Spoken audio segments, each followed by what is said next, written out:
Hi everyone, welcome back to the Schwowin's Nest. My name is Sandra and I'm so glad you could join me today.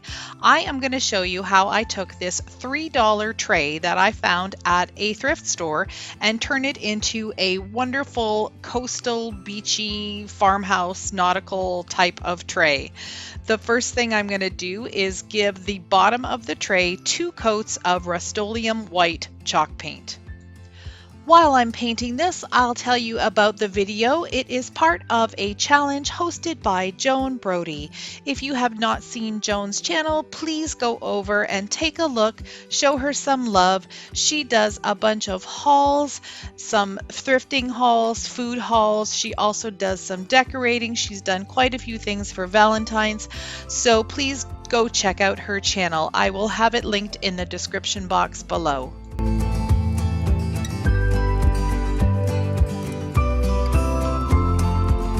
If any of you are crafters like me and you are impatient waiting for that paint to dry, I've got a little trick for you.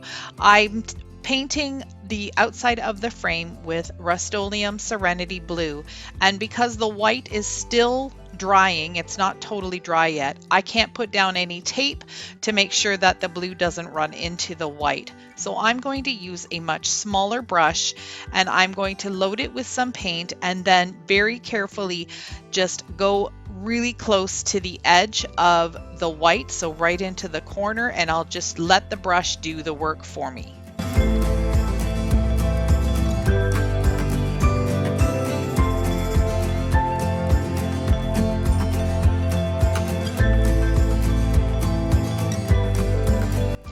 I decided to put a stencil design on the bottom of the tray, so I grabbed this pack of paper stencils, but they're kind of a shiny cardstock, so they're fairly sturdy. A whole bunch of them come in the one pack. As you can see here, there's a bunch of different designs. I'm choosing this one for this particular stencil, and it was just a little bit too big, so I'm just going to trim off the top a little bit, center it on my tray, and get to painting. I'm using a small foam brush and rust-oleum chalk paint in the color Country Gray, which is kind of a medium to dark gray. And I'm just going to hold the stencils in place and I'm going to pounce the brush up and down in a direct up and down motion. So basically vertically, so I'm going to be pouncing down on top of the letters because I don't want anything to seep underneath. Because this is a paper or cardstock stencil, would be difficult to tape everything down. So I'm just going to be really careful. I'm going to take my time and make sure that it doesn't bleed through very much.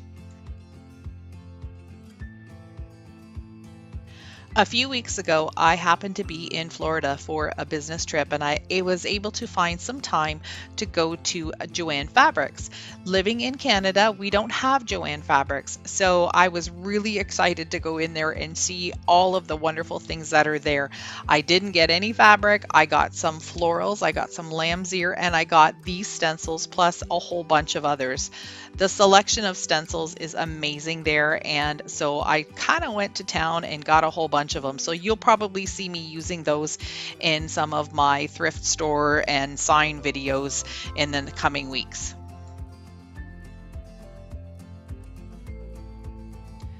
Get ready for the reveal. Here it comes. 3, 2, 1. Isn't the reveal the best part? This turned out really good. I was a little scared because I usually don't do stenciling with paint. I usually use my pencil and then fill in, but I'm really happy with how this turned out. Since I'm going with a bit of a nautical theme, I decided to use some of this rope that I picked up at a local dollar store. It's $1.50 and you get 3 yards. I will probably be using maybe about a half a yard, so I'm still really far under the $10 budget, which I'm happy to say. And so I'm going to just use some hot glue and wrap it around the top part of the handle.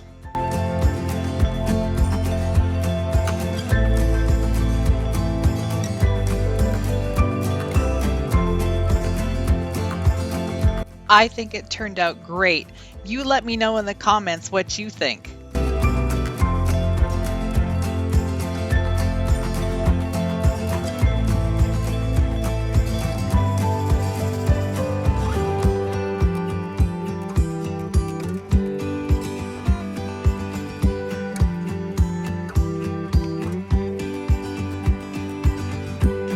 I'd like to thank Joan for hosting this challenge. I had a great time participating. I hope you enjoyed this video. If you did, please give me a thumbs up, subscribe to my channel, comment, and share my videos. Don't forget to click that bell to get notified when I upload new content. Thanks for watching.